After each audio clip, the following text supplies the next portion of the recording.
Berikutnya adalah bagaimana dengan fenomena tampilnya jin di banyak channel YouTube. Kesannya seperti mereka bukan lagi makhluk gaib. Bagaimana menurut Ustaz? Iya, sebenarnya yang harus diperhatikan oleh orang siapapun sebenarnya gini. Gaib itu ada dua, gaib idhofi sama gaib hakiki.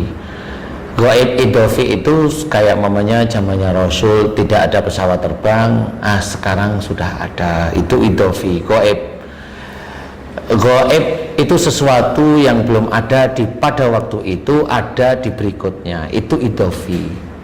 Kemudian yang hakiki, gaib hakiki itu apa? Gaib hakiki itu Allah, itu gaib hakiki, manusia nggak akan sampai. Kemudian surga neraka itu gaib hakiki. Kemudian malaikat itu gaib hakiki bagi hampir semua orang.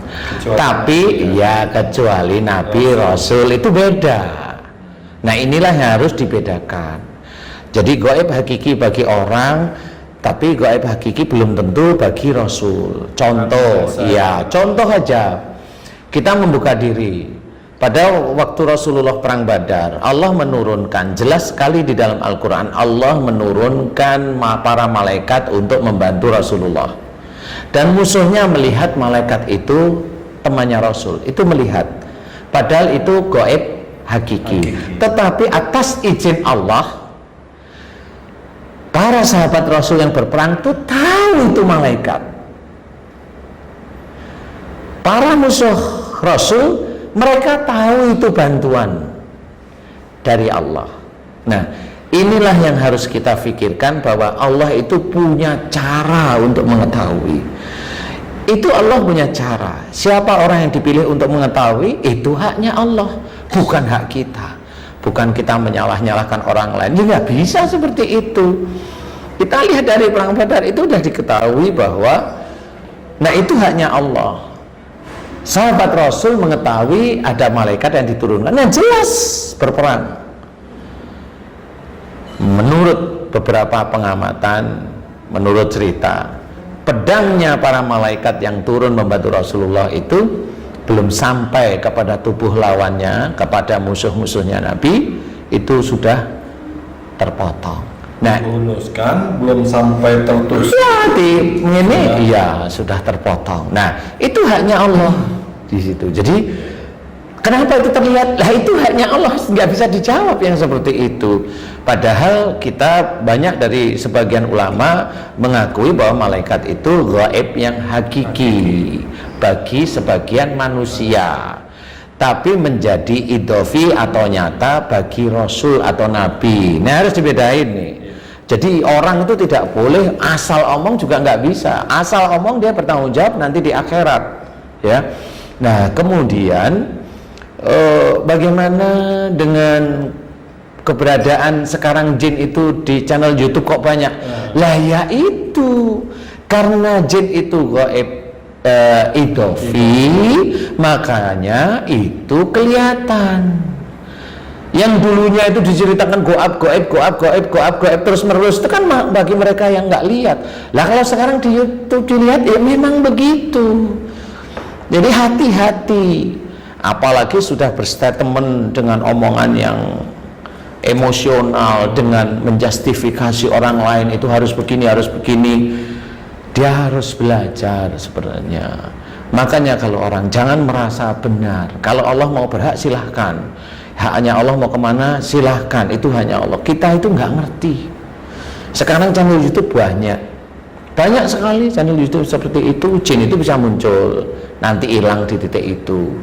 Jin itu bisa ada beberapa channel YouTube itu yang orang itu diloncatin ke pohon sama jin dan barengan, dan videonya itu jelas dari mulai dia video biasa, dia ditangsangin ke pohon, semuanya masih on itu, loh kok sudah di pohon semua. Nah, itu ya kerjaan jin. Nah, itulah gaib idhofi yang sebenarnya manusia itu masih bisa diizinkan. Kenapa? Itu bersinggungan dengan manusia. Tidak akan aku ciptakan jin dan manusia kecuali beribadah kepada diriku, itu kata Allah.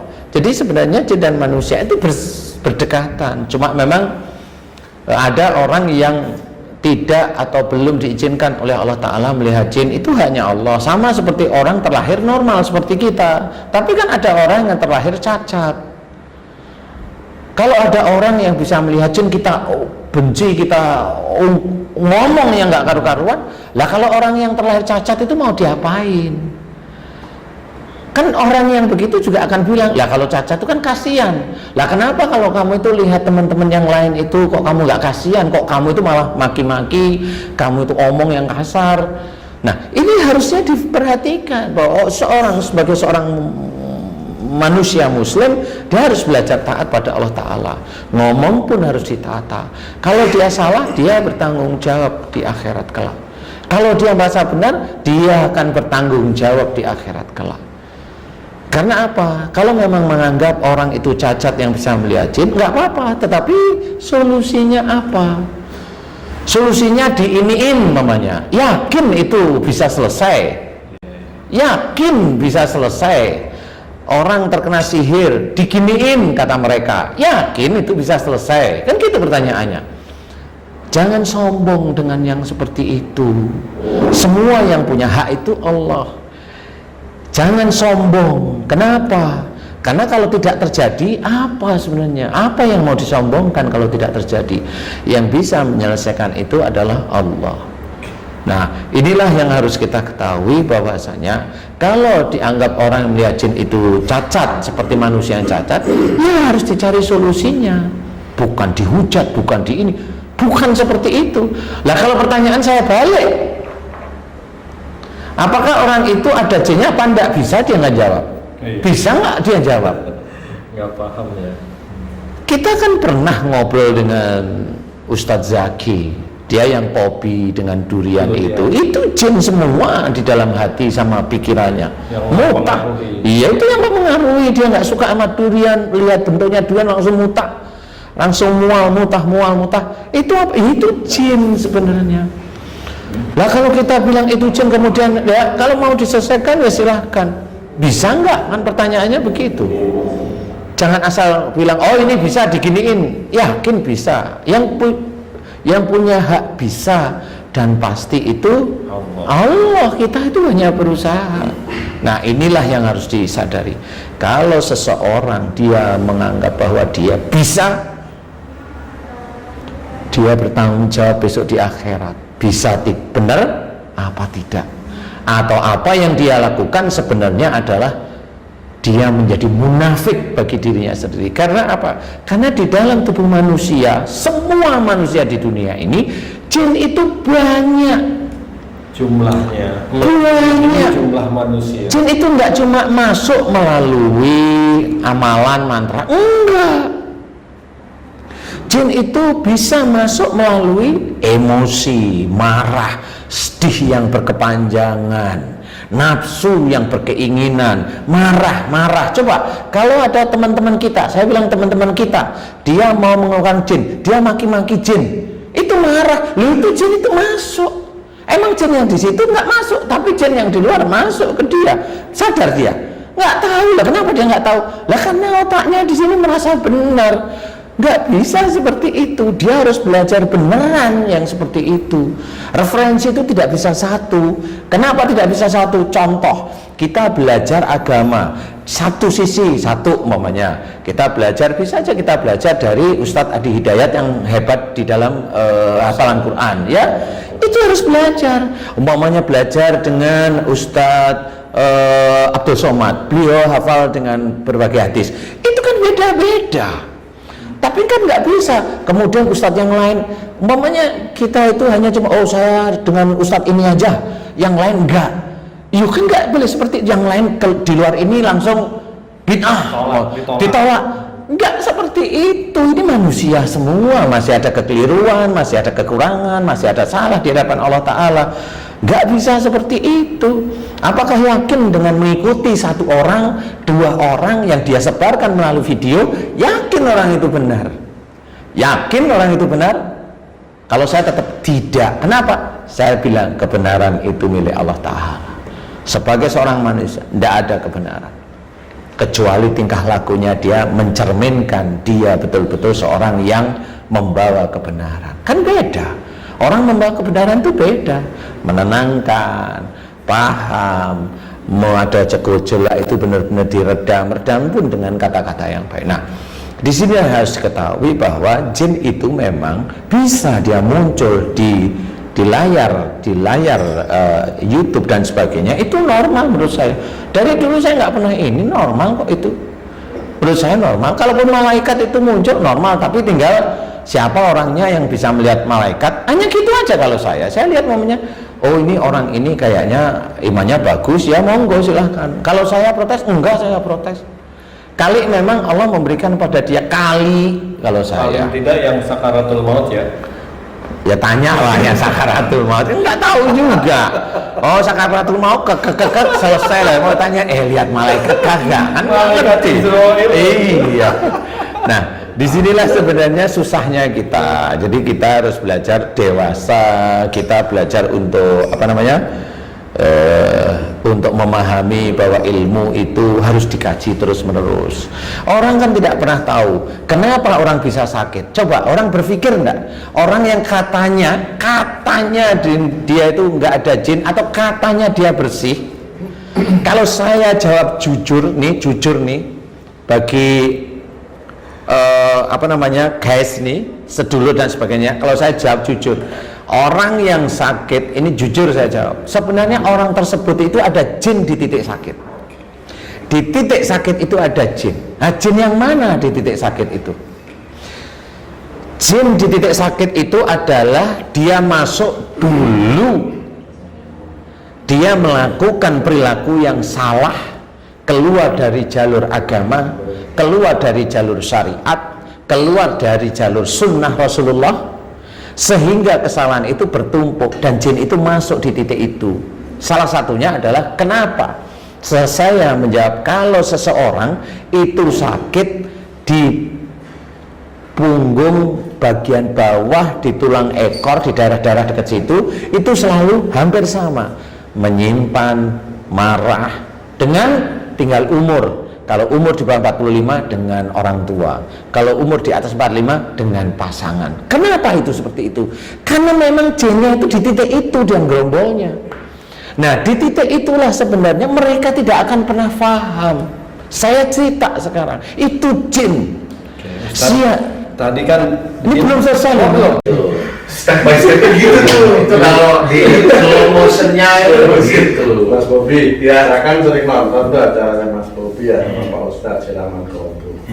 Itu ada para narasumber yang kena santet itu sudah bertahun-tahun gitu ya. Nah itu kenapa sampai bertahun-tahun ya? Berarti apakah santetnya itu memang di schedulekan atau pakai timer dia sampai sekian tahun? Kontrolnya gitu ya. Padahal kalau propagandanya itu, propaganda itu ya.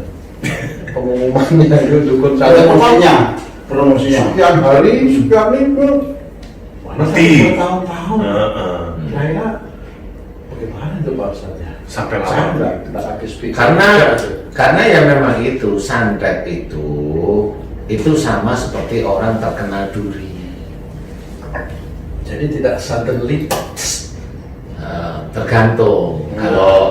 Kalau sampai orangnya meninggal kan sudah hanya Allah ya. Hanya Allah. Oh, iya. Tapi kalau jadi nggak segampang orang mengambil nyawa itu kan nggak seperti itu. Kembali lagi ke Allah. Kembali pada Allah. Karena kan waktu kita yang sering itu Mas, kan sering tuh jinnya tuh ngomong, aku tuh mau bunuh ini, nggak bisa. Karena dia sholat tiap malam, dia sholat, dia minta pada Tuhan. Ya Allah, aku ini, sampai jinnya sendiri hafal. Sampai ketawa-ketawa, Mas, ini lucu gitu loh ya. Wah, dia Ustadz, tolong, udah saya bosen, saya keluarin aja Ustadz, gitu kan lucu menurut saya ya. Ya sudah, nggak apa-apa. Hanya Ustadz yang bisa ngeluarin, ya emang banyak orang yang nggak bisa. Nah, persoalannya itu sebenarnya orang seperti tertusuk duri. Jadi orang tertusuk duri itu sama seperti orang tertusuk duri yang mau ngambil, saya bukan ngobatin ya, yang mau ngambil duri itu orang buta. tapi durinya itu nancap ke dalam. Berarti diraba-raba gitu. Nah, kalau orang buta itu mau tahu itu duri apa enggak, tahunya dia sakit kan harus ngeraba dulu. Ya kalau pas titik durinya, kalau enggak, kan enggak bisa ketemu dia.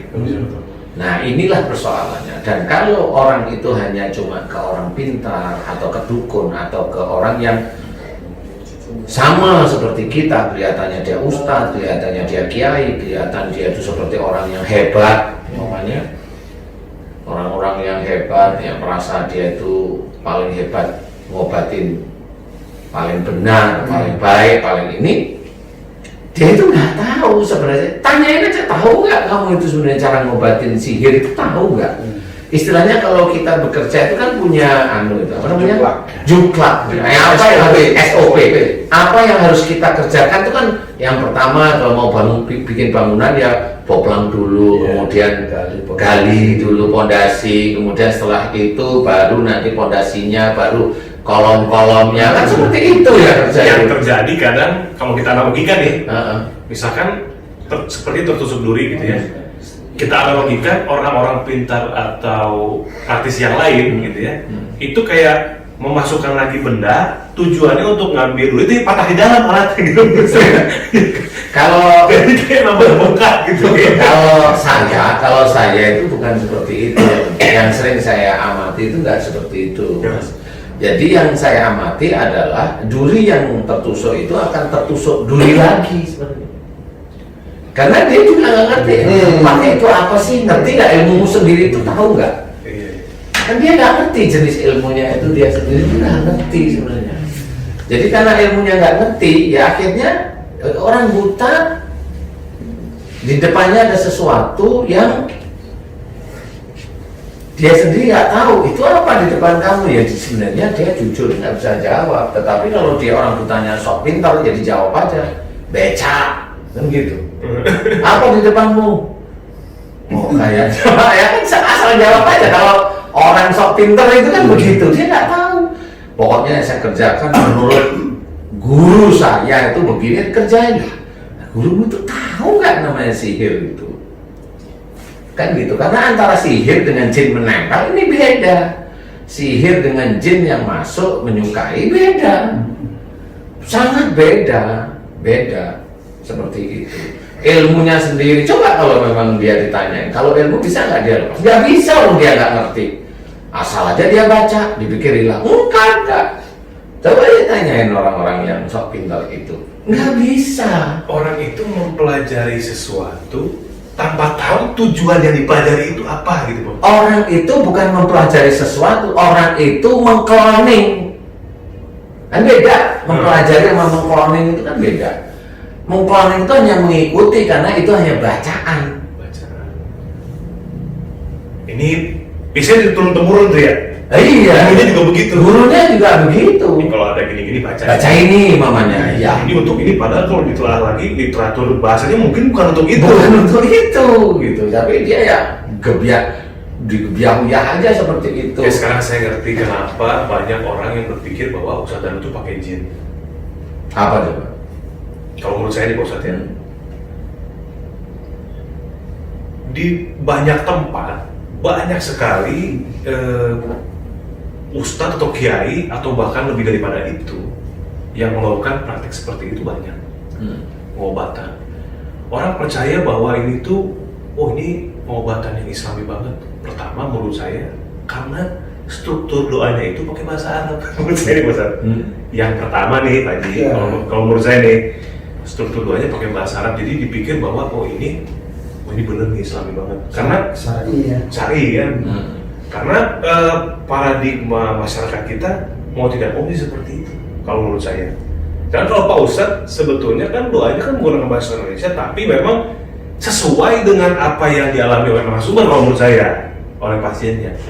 Nah kalau doa yang pakai benar kata Pak tadi, dia nggak tahu tujuannya kemana, ayatnya itu untuk apa, sebetulnya tidak ada secara rinci menjelaskan bahwa untuk mengeluarkan jin atau menghancurkan alat-alat seperti tadi itu nggak ada kan Ustadz? Nggak spesifiknya, nggak ada. Ketika ayat yang dibacakan tujuannya sudah pasti untuk mengeluarkan jin kan gitu dengan ayat tersebut. Otomatis ketika ada ayat yang dibacakan tidak lillahi ta'ala tapi untuk tujuan tertentu dan maksudnya juga dia nggak paham gitu. Misalkan kayak gini lah, kita mau makan baca bismika gitu. Bismika kalau mau makan kan nggak sesuai. Berarti bahasa Arab aja, anggap orang yang nggak paham gitu ya Pak Ustadz. Itu hanya tadi doanya itu yang dianggap bisa menjaga diri ketika kita tidur misalnya.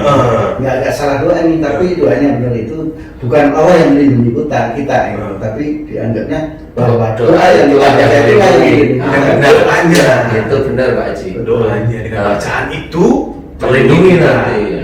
Padahal itu kita tidur, kita naik kendaraan, kita itu ini Allah itu sudah mengeset, merencanakan. Kalau memang seseorang itu dia mau akan datang itu, mau dia tidur kek, mau dia duduk, rokok apa aja itu selesai. Nah kalau Allah itu mau menginginkan orang itu eksis karena dia itu menurut Allah itu masih manfaat terus, ya orang itu mau diapain juga keluar aja dari lubang jarum gitu. betul. Paham ya? Dia akan dikeluarkan oleh Allah Ta'ala dari lubang jarum yang dia sendiri dihujan jarum yang begitu banyak, keluar ya cium gitu. Karena orang mikirnya seperti itu gitu loh. Yang harus difahami. Nah cuma yang orang harus paham itu begini, secara nalar biasa. Secara nalar itu begini, kalau saya itu berdoa kepada Allah, yang saya sendiri, Allah itu yang saya sembah, bukan kemana-mana. Allah Khalik yang menciptakan dan kita makhluknya, dan senantiasa faham, kita imani, yang menurunkan Rasul itu kan jelas. Nah kalau saya mohonnya pada Allah, serius, otak saya, hati saya, mulut saya itu mendoakan serius pada Allah. Kemudian ada, gak cuma 1-2 orang, banyak orang. Nih, gara-gara 1-2 orang yang dia ngomong salah, kemudian dia sampaikan di tempat taklim, dia ngomong Ustadz Danu itu kolaborasi dengan jin. Jadi pada waktu dia itu doain dan langsung sembuh, nah itulah Ustadz Danu itu kolaborasi dengan jin. Pamannya statement begitu nih, kurang lebihnya nih. Ini orang di dalam taklim dia ngomong seperti itu. Orang itu sama halnya kalau saya berdoa pada Allah Ta'ala dan Allah memberikan kesembuhan pada narasumber yang ada di siraman kolbu, itu kan rata-rata sembuh. Padahal kita yakini bahwa semua ini dari Allah. Kalau dia meyakini itu dari jin, berarti orang itu yang dia rata-rata pendakwah, dia ngomong seperti itu berarti menyamakan Allah itu dengan yang dia pikirkan, yaitu jin. Dan itu orang itu akan dilaknat oleh Allah Ta'ala, pasti. Walaupun dia seorang muslim, dia akan dilaknat. Karena itu harus difikirkan. Jadi orang itu harus mau belajar. Jangan ditaklim, ditelan mentah-mentah, nggak mau belajar. Akhirnya nggak mau melihat acara, nggak mau ini, nggak mau. Akhirnya apa? Bodoh dia. Dia dibodohkan oleh gurunya yang senantiasa. Gurunya itu nanti akan bertanggung jawab di akhirat. Kalau gurunya menurunkan ilmu yang salah, itu akan menjadi dosa jariah sebenarnya. Dan dia punya klaim di taklim adalah klaim bahwa menurut dia, menurut gurunya itu Allah itu adalah jin. Tahu nggak dia sebenarnya? Dia nggak akan bisa dia mendengarkan vlog kita karena dia anti. Kalau sudah anti, orang tersebut tahunya nanti di akhirat.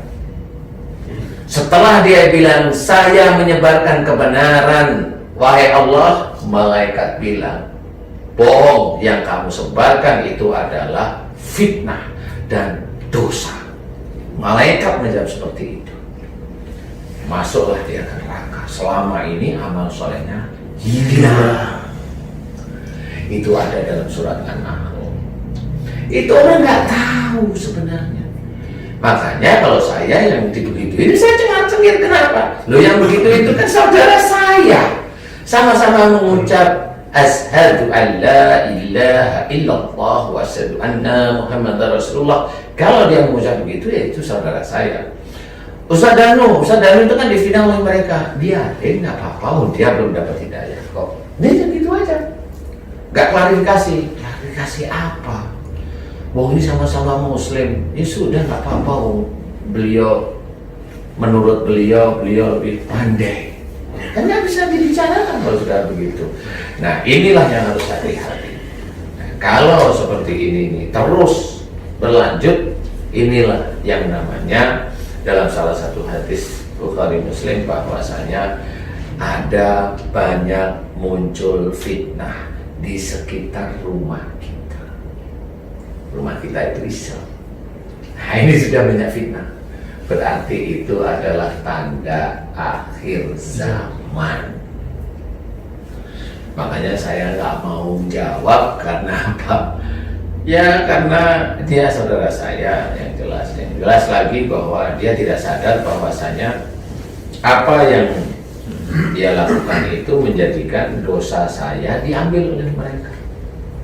Dan nanti kalau dosa itu habis, amal soleh mereka diberikan oleh Allah kepada saya. Mereka nggak sadar kenapa hadis tersebut mereka hilangkan di otak mereka karena kebencian yang tidak ada awalnya, ya, tidak ada awalnya itu. Nah seperti itu. Jadi intinya adalah kalau orang melihat sebenarnya doa ya biasa. Kalau Mas Bobby anaknya ada yang ujian kan doa Pak malam setiap hari. Ya Allah, anakku pagi ini berangkat sekolah dia akan ujian. Ya Allah, izinkan anakku untuk bisa menjawab soal ujiannya dengan baik dan benar. Dan aku mohon padamu berikanlah dia lulus ya Allah dengan nilai yang engkau anggap baik. Amin ya rabbal alamin. Doanya begitu untuk anak yang mau berangkat ujian gitu. Kalau mamanya doa itu dengan mohon maaf ya membaca Fatihah, lah di Fatihah kan nggak ada yang untuk itu gitu. Tapi kalau mamanya baca Fatihah itu di awal doa, nah saja boleh. Nah, kan beda saya. Karena pada waktu baca Fatihah di awal doa itu menurut saya, lah Fatihah itu sendiri doa untuk kita. Iya. Jadi harus paham lah, Fatihah itu kan doa untuk kita kepada Allah Ta'ala. Ikrar kita bahwa kita hanya memohon pertolongan kepada Allah, hanya memohon perlindungan kepada Allah. Iya, hanya gitu. Mengingatkan diri kita sendiri bahwa Allah lah satu-satunya jalan yang lurus, yaitu jalan yang insya Allah akan terbaik untuk kita gitu. Iya. Dunia dan akhirat gitu kan. Benar. Makanya kalau di acara ini banyak sekali jin yang minta dikeluarkan walaupun dia tumbal, walaupun dia santet, walaupun ini. Karena apa? Karena jinnya itu udah bisa membaca. Melihat acara kita di TV itu jinnya itu melihat siapa. Iya, dia langsung siapa ini. Dia gitu lah. Itu kalau udah dukunnya ikut memantau melihat gitu. Kayak kemarin dukunnya pakai topeng ya karena tahu.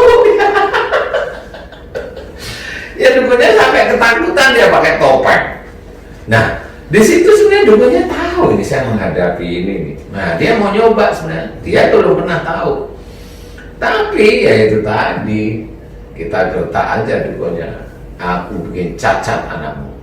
Padahal kalau Mas Bobi tanya, emang benar Ustaz? Ya kagak. Gitu. Cuma gertak doang. Cuma gertak aja gitu. Tapi works.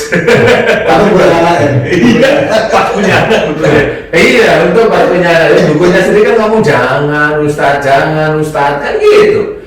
Pokoknya saya bikin cacatan. Jangan Ustaz, tolong jangan. Nah, baru dia jiper. Emang kamu aja yang bisa ngancam, tapi itu dukun. Kalau teman-teman pendakwah nggak usah diancam. Ya nanti dia yang ngancam itu malaikat sama Allah. Baik. Jadi garis besarnya ini mudah-mudahan teman-teman sedulur Ustaz dan Official Channel juga channel Pak Hasan bisa nonton dari awal. Jadi itu pertama ketika kita akan melihat apakah seseorang itu memang sakit secara biasa ataupun secara lewat mistis gitu ya, metafisika, bisa dibilang seperti itu. Pertama datang ke dokter dulu, kemudian kalau sering nonton siraman kolbu dilihat secara akhlaknya dulu, ya Pak Ustadz ya. Iya, saya niatnya pasti akhlak dulu. Kemudian juga dilihat dari ketika memang ada makhluk dalam tubuhnya memang muncul, dengarkan apa yang keluar dari mulutnya ya Pak Ustadz ya. Dengar aja. Dengarkan, apa ini jin kah yang disuruh atau ini ilmu dan lain sebagainya. Yang intinya sering-sering nonton siraman kolbu lah. Mudah-mudahan di sini bisa menjadikan pembelajaran, insya Allah di jalan Allah. Amin. Amin ya Allah, amin ya rabbal alamin. Nonton juga di YouTube gini juga. Iya, nonton juga sama di YouTube-nya Pak Haji Hasan Bisi di FC.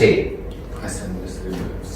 Hasan Bisi di FC. Di FC itu apa sih Pak Haji? Sini channel. Oh, BF.